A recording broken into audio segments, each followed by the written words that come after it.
واحد محض ایک کرکٹر تھا نا. کسی کرکٹر کو شان و شوکت نصیب ہوئی ہے, کسی کرکٹر نے شوکت خانم بنایا ہے, کسی نے نمل کالج بنایا ہے, اور شوکت خانم بنا کے وہ فارغ تو نہیں ہو گیا, پھر اس نے پشاور کا شوکت خانم بنایا, کراچی کا بنا رہا. گمنامی میں وہ نہیں جائے گا, نواز شریف بھی نہیں جائے گا گمنامی میں. اچھا, لیکن ہارون صاحب چلیے اتنا تو ہم مارجن دے سکتے ہیں خان صاحب کو کہ وہ کرپٹ نہیں ہے, کرپشن نہیں ہے, مگر ان پہ الزام کیوں لگتا ہے دوستوں نے جیبیں بھری, انہوں نے چوریاں کی, الزام کیوں لگا؟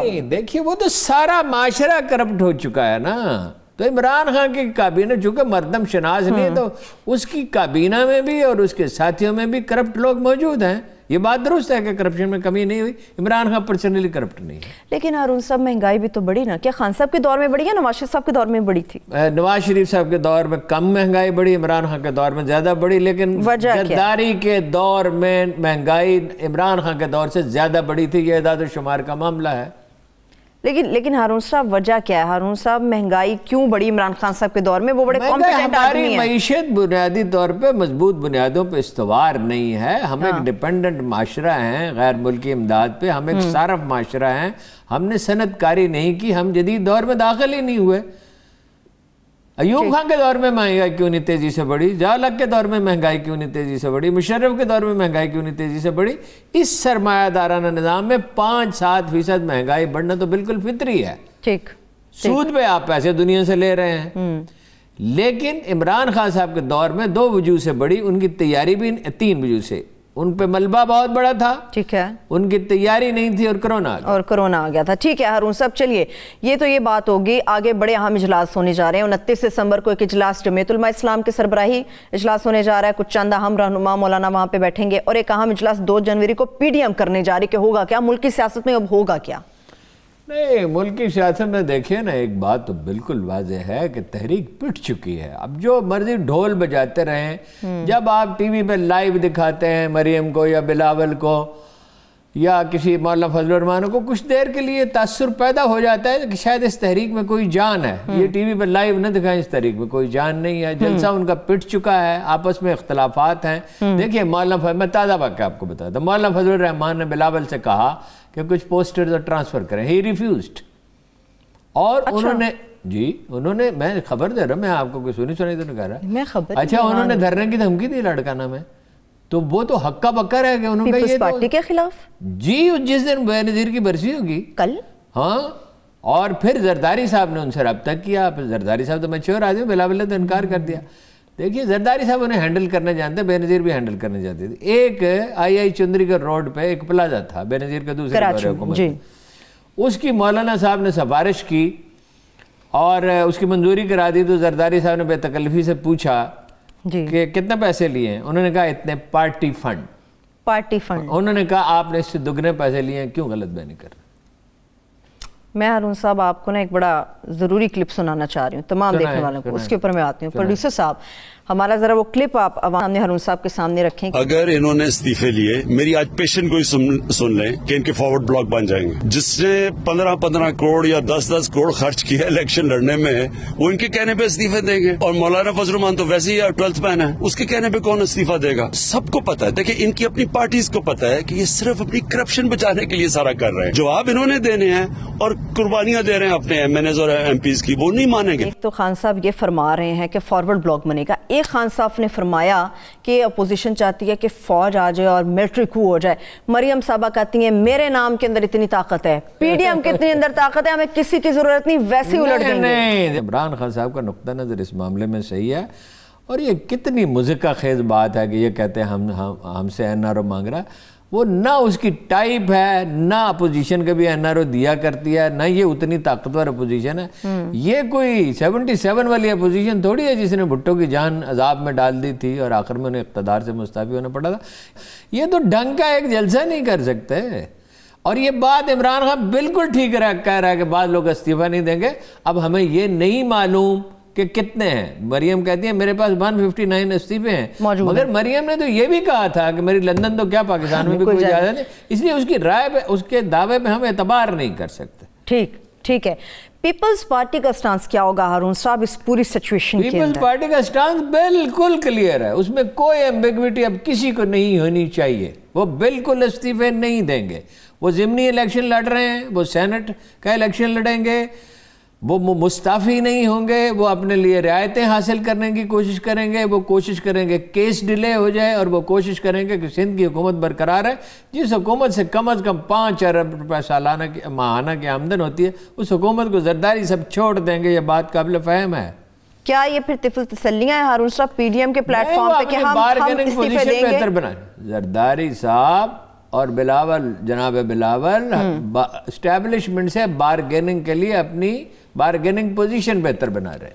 ٹھیک ہے، چلیے میں ایک بریک کی طرف ہارون صاحب جا رہی ہوں، ایک چھوٹی سی بریک کی طرف چلتے ہیں، جب بریک سے واپس آئیں گے یہیں سے آگے بڑھے گی، مگر اس کے ساتھ ساتھ بھارت کے جنگی جنون کے اوپر میں بڑی تفصیل کے ساتھ آپ کے ساتھ بڑی انفارمیشن شیئر کرنے والی ہوں، ہمارے ساتھ رہیے۔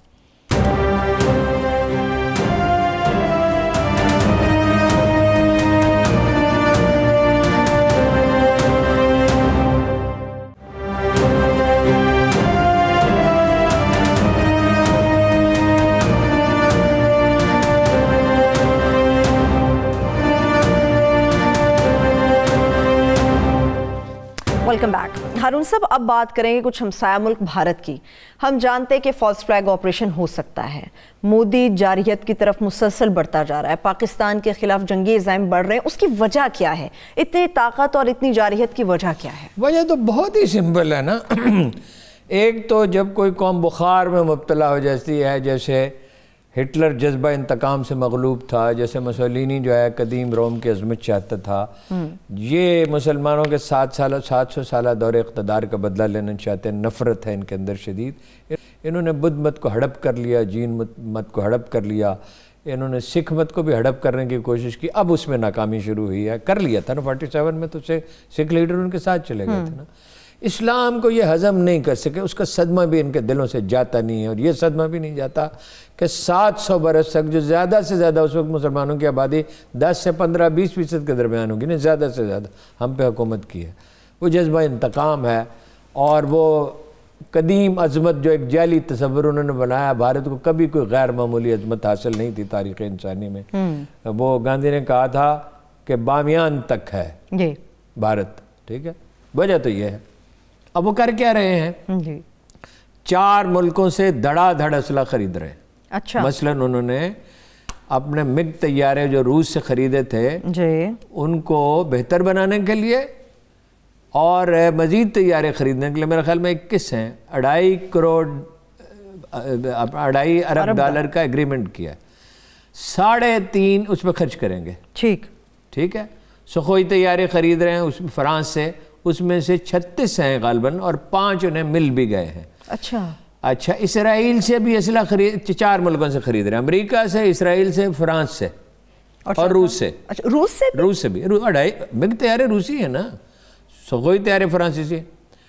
اچھا، اسرائیل سے وہ کیا خرید رہے ہیں؟ 9000 جدید قسم کی مشین گنیں، الیکٹرانک سسٹمز کچھ، اور امریکہ سے وہ خرید رہے ہیں وہ طیارے بھی کچھ، اور F-18 طیارے جو کہ 4th جنریشن ہے، جدید ترین طیارے، 4th جنریشن۔ اچھا، نیوی کے لیے بھی کچھ طیارے الگ سے خرید رہے ہیں۔ بری فوج، نیوی کے پاس بھی کچھ طیارے ہوتے ہیں، ہمارے یہاں بھی ہیں، ٹھیک ہے، اور بری فوج کے پاس ایک تو فضائیہ ہوتی ہے نا، اس کے علاوہ بری فوج کے پاس بھی اپنے کچھ طیارے اپنے الگ ہوتے ہیں۔ اچھا، پھر یہ ہے کہ وہ ایسے ڈرون خرید رہے ہیں جدید ترین امریکہ سے جو 30 گھنٹے مسلسل پرواز کر سکتے ہیں۔ 30 گھنٹے مسلسل پرواز کر رہے ہیں۔ اب اس سے آپ نے کیا نتیجہ اخذ کیا؟ ہمیں حل کی طرف بڑھنا ہوگا۔ اس اسلحے سے وہ چین کو نہیں ہرا سکتے۔ چین اس کے باوجود اپنی فوج کی تعداد میں، تربیت میں، اپنے اسلحے میں ان سے زیادہ، اس کے پاس جو سسٹم ہے کہ وہ اڑتا ہوا طیارہ جو ہے، یہ کہا جاتا ہے، میں 100% یقین سے نہیں کہہ رہا، لیکن بہت رپورٹیں آئی ہیں کہ اڑتے ہوئے طیارے کو جام کر سکتا۔ اچھا، تو چین تو بہت سپیریئر ہے نا۔ اچھا، اقتصادی اعتبار سے بھی چین کا اور انڈیا کا کیا مقابلہ ہی نہیں ہے، ٹھیک ہے نا۔ یہ اسلحہ وہ پاکستان کے خلاف جمع کر رہے ہیں۔ جب پاکستان سے یہ کہا گیا، مجھے یاد نہیں، شاید مائیکل ملر نے شاید کہا تھا کہ آپ نے ساری ڈپلائمنٹ جو ہے وہ انڈیا کے خلاف کی ہے، تو جنرل کیانی نے کہا تھا انڈیا کی ڈپلائمنٹ دیکھیں نا کس کے خلاف ہے، جب انڈیا کی ساری ڈپلائمنٹ ہمارے خلاف، اب ہوئی ہے نا چین کے خلاف ڈپلائمنٹ، پہلے تو ہمارے پاکستان کے خلاف، اب یہ پیش رفت ہوئی ہے نا۔ اس کا حل کیا ہے ہارون صاحب؟ اس کا علاج یہ ہے، دیکھیے آپ لوگوں نے غور نہیں کیا، پچھلے چند ہفتوں میں پاک چین تعلقات میں اتنی تیزی سے امپروومنٹ ہوئی ہے جتنی 60 سال میں نہیں ہوئی تھی، کوئی شبہ نہیں میرے خیال میں۔ یہ ایک عام پاکستانی کے نقطہ نظر سے میں کہہ رہا ہوں، جو میں دفاعی معاملات کی بہت معمولی سی سوجھ بوجھ رکھتا ہوں، پاکستان کو چین کے ساتھ دفاعی معاہدہ کر لینا چاہیے۔ ہاتھ نہیں بند جائیں گے ہمارے؟ ہم کیوں ہمارے ہاتھ بن جائیں گے؟ چابی تو ہمارے پاس ہے اس کی، سی پیک کی، اور چین کا یہ رویہ نہیں رہا ہے کہ ملکوں کے اندرونی معاملات میں مداخلت کرے۔ اور دیکھیے ان کا سی پیک کیسے پروان چڑھے گا چین کا دیکھیے اس کی دوسری مثالیں میں آپ کو دیتا ہوں۔ جرمنی، کوریا، جاپان، انہوں نے اپنے دفاع سپرد کرے، ہم تو سپرد نہیں کریں گے، ہم معاہدہ کریں گے، ہمیں سپرد کرنے کی کوئی ضرورت نہیں، دفاع ان کے سپرد کر دیا، انہوں نے تیزی سے معاشی ترقی کی۔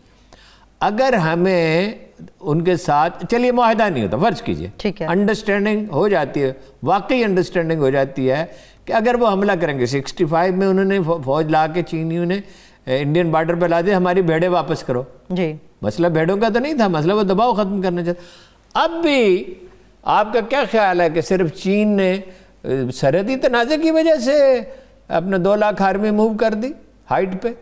تو پاکستان کو دباؤ سے نکالنے کے لیے بھی یہ بھی ایک وجہ ہے، اس لیے کہ اگر انڈیا جو ہے، پاکستان بہت کمزور ہو جاتا ہے اور انڈیا بہت طاقتور ہو جاتا ہے تو چین کے گرد گھیرا تنگ کرنے میں آسانی ہوئی۔ انہوں نے اور اقدامات بھی تو کیے، انہوں نے ایران میں $400 بلین کی سرمایہ کاری کا معاہدہ نہیں کیا اور اس کو بچا لیا، اور چینی کمپنیاں افغانستان میں بہت متحرک ہیں، اور وہ البتہ یہ چینیوں کا طریقہ یہ نہیں ہے کہ شور شرابہ کریں، ٹھیک ہے، مائننگ میں سب سے زیادہ کانٹریکٹ افغانستان میں چینیوں کے پاس ہے، اور چینی جو ہیں وہ افغانستان کے راستے جانا چاہتے ہیں، سینٹرل ایشیا، اور سینٹرل ایشیا سے آگے روس، اور روس سے یورپ۔ ٹھیک ہے، مجھے اس پہ ایک آخری سوال ہارون صاحب، آپ نے جس طرح سے ڈیٹیلز بتائی، تیارے کس طرح سے خریدے جا رہے ہیں، مشین گنیں کس طرح سے اسلحہ پرچیز کیا جا رہا ہے، پاکستان کو کتنا ریپڈلی چائنا کی طرف موو کرنا ہوگا اس معاملے کے اوپر کہ ہمیں مضبوط کیا جائے؟ وہ تو دیکھیں نا، بعض چیزیں ایسی ہیں جو اعلانیہ نہیں ہوتی ہیں، جتنی تیزی سے موو کرنا چاہیے دونوں ملک موو کر رہے ہیں۔ اور کل میں نے آپ سے عرض کیا تھا، روس نے جو سربراہی کانفرنس تھی پہلی دفعہ منسوخ کر دی ہے، اور دباؤ ڈالا ہے انڈیا پہ کہ وہ چین کے ساتھ معاملات بہتر بنائے اور امریکہ کی گود میں نہ بیٹھے۔ وہ تو ایک بدلتی ہوئی دنیا ہے، پس پردہ کیا کیا کچھ ہوگا ہم کہہ نہیں سکتے، درون خانہ ہنگامے ہیں کیا کیا، چراغ رہ گزر کو کیا خبر ہے، کتنا ہمیں پتہ چل سکتا ہے۔ ہم ایک بدلتی ہوئی دنیا کو دیکھ رہے ہیں، ترکی اپنے آپ کو خطرے میں پاتا ہے، میڈل ایسٹ اسرائیل کے ساتھ چلا گیا ہے، ہم پہ دباؤ ہے اسرائیل کو تسلیم کرنے کا، جو ہم بالکل کسی صورت نہیں کر سکتے، قوم باہر نکل آئے گی، ٹھیک ہے نا؟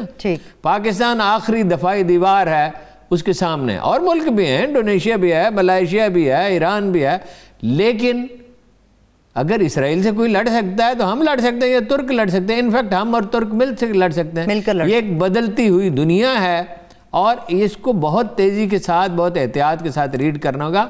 پاکستان اور چین کی قربت غیر معمولی ہو گئی ہے، اور یہ تاریخ کا دباؤ ہے، اور تاریخی عوامل کا دباؤ پاکستان اور ایران کو قریب لائے گا، اور ممکن ہے کل عرب میں کوئی تبدیلی آئے اور عرب بھی اپنا رویہ تبدیل کریں، میں اس کی کافی امید رکھتا ہوں۔ ٹھیک ہے، چلیے ہارون صاحب، آپ نے کہا دنیا تیزی سے تبدیل ہو رہی ہے، شہر بھی تیزی سے تبدیل ہو رہے ہیں، میرے لیے خوشی کی بات ہے یا نہیں کہ لاہور شہر کراچی بنتا جا رہا ہے؟ ہنسے مت جواب دیں مجھے، اس میں خوشی کی کیا بات ہے؟ کراچی بن رہا ہے نا، یہ شریف خاندان نے جس طرح روپیہ بنایا ہے اور جس طرح نظم و نسق چلایا ہے کہ ہر چیز چیف منسٹر کے ہاتھ میں ہے۔ جمہوریت یہ نہیں ہوتی، جمہوریت میں ایک یونین کونسل کے پاس بھی اختیارات ہوتے ہیں۔ آپ ٹی وی پہ دیکھتے ہیں نا، کہیں کوئی سڑک جا رہی ہے، بیچ میں ایک مکان کھڑا ہوا ہے، یعنی وہ انسانی حقوق کو پامال کر کے آپ گورننس نہیں کرتے۔ چین میں بھی ایسے واقعات ہیں، اور دنیا میں نہ ضلع کے پاس کوئی اختیار ہے، نہ تحصیل کے پاس ہے، نہ ڈویژن کے پاس ہے، سارا اختیار شہباز شریف کی جیب میں تھا، انہوں نے 56 کمپنیاں بنا دی۔ کمپنی واٹ کمپنی بھئی، یہ سول سروس بنائی کس لیے؟ اس میں 12-15 لاکھ روپے تنخواہ دے۔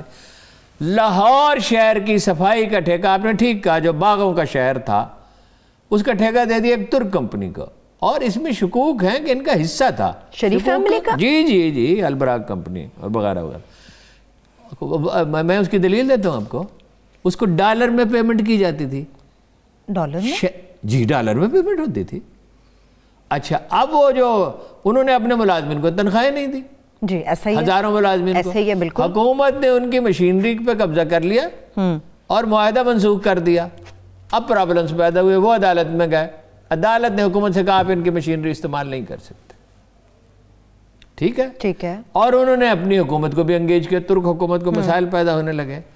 اب یہ جو عقل مند لوگ ہیں جو مرکز سے صوبے کو چلانا چاہتے ہیں، ان کو پتہ نہیں ایسے نہیں ہوتا، ایسے نہیں ہوتا کہ آپ کے کان میں وہ لگا دے ٹوٹی اور پیچھے سے آپ کو کوئی سوالات بتائے تو پروگرام نہیں ہو سکتا، ایسا نہیں ہوتا، ٹھیک ہے نا، وہ سوالات آپ کو خود ہی کرنے ہوں گے۔ جی اگر وزیر اعلیٰ کمپیٹنٹ ہوتا اور چیف سیکرٹری با اختیار ہوتا تو بی پلان بنایا ہوتا، 90 ٹریکٹر مانگ رہی ہے بلدیہ صفائی کرنے کے لیے، شہر میں کوڑے کے ڈھیر لگ رہے ہیں اور یہ کراچی بنتا جا رہا ہے۔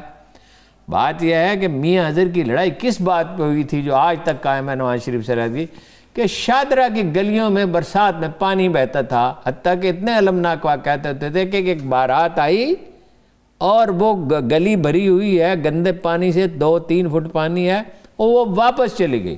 اس پہ اس نے ہی ٹک دا سٹینڈ اور وہ الٹیمیٹلی شریف خاندان سے علیحدہ ہو گیا۔ بھائی یہ سوائے بڑی بڑی سڑکوں کے باقی تو صفائی نہیں ہو رہی اس وقت لاہور میں، کوڑے کا ڈھیر بنتا جا رہا ہے۔ تو کراچی اگر تو یہ بنے صنعتی طور پہ ترقی یافتہ کراچی کی طرح، یا کراچی کے لوگ کاروبار میں ان کا سلیقہ بہت زیادہ ہے، ہم وہ سلیقہ ان سے سیکھیں، یہ پھر تو خوشی کی بات ہوگی۔ تو اگر کوڑے کی وجہ سے یہ کراچی کے برابر بنتا جا رہا ہے تو اس میں ہنسنے کی بات ہے۔ میں ہارون صاحب کچھ ڈیٹیلز نکالی تھی، لاہور شہر سے روزانہ 5,500 ٹن جو ہے کچرا اٹھایا جاتا ہے۔ ہارون صاحب عثمان بزدار صاحب نے نوٹس لیا تھا، وہ بیٹھے نہیں رہتے وہاں پہ، نوٹس لیا تھا مگر کارروائی نہیں ہوئی کوئی۔ نوٹس لیتے ہیں نا، نوٹس لینے کوئی چیز نہیں تھا، he is not competent enough to do it. وہ پنجاب کی حکومت اسلام آباد سے چلتی ہے اور یہ کبھی تاریخ انسانی میں ہوا نہیں کہ کسی صوبے کی، اور وہ بھی 12 کروڑ کا صوبہ، یعنی 50% سے اوپر آبادی کو، 56% آبادی کو مرکز سے کچھ بیوروکریٹ چلا رہے ہوں۔ یہ پالیسی غلط ہے۔ ایک دن بالکل جس طرح عمران خان صاحب یہ مانے ہیں کہ ہم نے تیاری نہیں کی، یہ بھی مانیں گے کہ یہ پالیسی کیا پنجاب کی بیوروکریسی اور وہ ایک ایتھنک، وہ افسر ایک ایتھنک گروپ سے تعلق رکھتے ہیں۔ دیکھیے اس ایتھنک گروپ سے کوئی کسی کو چڑ نہیں ہونی چاہیے، وہ ویسے ہی پاکستانی ہے جیسے ہم ہیں، لیکن کسی ایک ایتھنک گروپ کا غلبہ کیوں ہو؟ صحیح۔ آپ کا مطلب ہے کہ بیوروکریسی بزدار صاحب کے ہاتھ سے نکلی ہوئی ہے، یا بزدار صاحب ان کو سمجھتے بزدار صاحب کے پاس کوئی اختیار نہیں ہے۔ بزدار صاحب جو ہے نا وہ تاثر دینے کی کوشش کرتے ہیں، بزدار کے ویژن کے مطابق پل بنا دیا۔ مطلب میں جہاں رہتا ہوں وہاں پہ 7 دن چراغاں ہوتا رہا کہ ایک بائی پاس بن رہا، وہ ساری انڈر پاس بن رہا ہے۔ It was not بزدار's idea۔ وہ دیکھیے، وہ تو میں نے آج ایک بڑے آدمی سے جو حکومت کے مخالف نے یہ پوچھا، one of the most important politicians, کہ آپ تعلیمی ادارے چلاتے رہے ہیں، اگر آپ وہ تعلیمی ادارے اب بھی چلا رہے ہوتے تو کیا آپ بزدار صاحب کو اپنے کسی اسکول میں ہیڈ ماسٹر رکھ سکتے تھے؟ He said no۔ کیا یہ تکلیف دہ نہیں ہے ہارون صاحب؟ آخری سوال، یہ بات توہین آمیز ہے، یہ پنجاب کی توہین ہے۔ دیکھیے آپ سرائکی بیلٹ سے لائیں، آپ بلوچی کو لائیں، اس پہ کسی کو اعتراض نہیں کرنا چاہیے، کیوں ان کا حق نہیں ہے؟ سرائکی بیلٹ والوں کا پورا حق ہے، پورا حق ہے، ان کو کم مواقع ملے، اب ان کو زیادہ ملنے چاہیے۔ اور بلوچ جو ہیں وہ اتنا ہی انٹیلیجنٹ ہو سکتا ہے، اتنا ہی کمپیٹنٹ ہو سکتا ہے جتنا کوئی دوسرا ہو سکتا ہے، مگر کمپیٹنٹ آدمی کو لائیں نا۔ آخری سوال، کیا یہ سرائکی تو بڑے انٹیلیجنٹ لوگ ہیں، میں آپ کو ڈاکٹروں کی آبزرویشن بتاؤں، ڈاکٹر کہتے ہیں کہ سب سے اچھا مریض اپنی کیفیت بیان کرنے میں سرائکی ہوتا ہے۔ آخری سوال، کیا یہ تکلیف دہ نہیں ہے ہارون صاحب کہ کسی صوبے کے وزیر اعلیٰ کے پاس اتنا اختیار بھی نہیں ہے کہ وہ کچرا اٹھوا سکے؟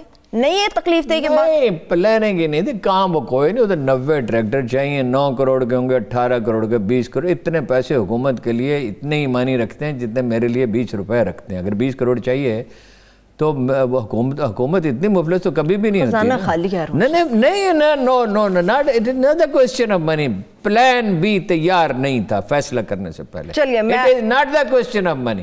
انڈر پاس پہ 20 کروڑ سے زیادہ پیسے لگتے ہیں، اور انڈر پاس کے لیے پیسے ہیں، ایک بن رہا ہے، کئی اور بن رہا ہے، ظاہر ہے ضرورت ہے بن رہا ہے، مگر 7 دن چراغاں جو کیا گیا اس کی تو کوئی ضرورت نہیں۔ 7 دن میں نے اپنی آنکھوں سے دیکھا، میں وہاں رہتا ہوں۔ ابھی ایک چھوٹی سی بریک کی طرف چل رہے ہیں, واپس آ کے سیاست پر بات کریں گے. وقت کی چونکہ قلت ہے اس لیے سوشل میڈیا سے متعلق آئندہ پروگرام مقابل کے اندر تفصیل سے بات ہوگی, مگر اب ایک چھوٹی سی بریک کی طرف بڑھتے ہیں. اسٹے ود اس.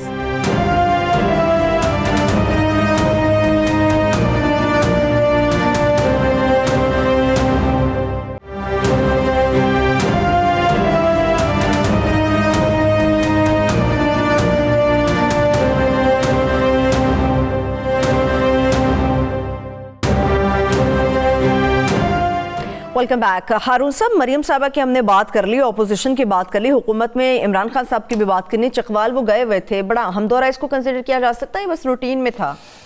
دیکھیے دورہ کا ان کا پیٹرن دیکھیے. وہ سیالکوٹ گئے, انہوں نے ایک انڈسٹریل زون کا اعلان کیا جی. وہ چکوال گئے, انہوں نے اسی دوران انہوں نے ڈیرہ اسماعیل خان پشاور موٹر وے کا اعلان کیا, جو ابھی بہت جلد بننا شروع ہو جائے گی اور اس سے فاصلے بہت کم ہو جائیں گے اور اس خطے میں ترقی کا عمل تیز ہو جائے گا. وہ چکوال گئے اور انہوں نے کتنی بے شمار اعلانات کیے. چکوال یونیورسٹی جی, آپ یونیورسٹی کا مطلب کیا ہے کہ وہ ایک شہر کے ساتھ چکوال جتنا بڑا شہر آباد ہو جائے گا, ٹھیک ہے, اور چکوال کے بچوں کو پڑھنے کے لیے چکوال سے باہر نہیں جانا پڑے گا. ایک بہت یونیورسٹی چھوٹی سی چیز نہیں ہوتی, وہ ایک پورا شہر اس کے گرد آباد ہوتا ہے, اور اگر ڈھنگ سے بنائی, شہر سے ذرا فاصلے پہ بنائی تو ایک دوسرا شہر. امید ایسی ہے ہارون صاحب. بائی پاس چکوال کی کوئی اتنی بڑی ضرورت نہیں تھی ضرورت. 1 ارب روپے اس پہ خرچ ہوں گے. 1 ارب روپیہ, 500 بیڈ کا ہاسپٹل, یعنی چکوال بالکل بدل جائے گا. یہ سب وہ کس لیے کر رہے ہیں؟ وہ ذہنی طور پر اگر مطلب یہ ہے کہ سچویشن خراب ہو جائے تو نئے الیکشن کے لیے تیار ہے. عمران خان وزیر اعظم پاکستان نئے الیکشن کے لیے ذہنی طور پر تیار ہیں. وہ ان کے ساتھ مفاہمت نہیں کریں گے, اور کوئی کرے تو کرے, وہ نہیں کریں گے, وہ پھر الیکشن میں چلے. کیا اعلانات اور منصوبے اس کی وجہ یا کوئی اور نشانی؟ اعلانات منصوبے یہی ظاہر کرتے ہیں نا, اتنی تیزی کے ساتھ.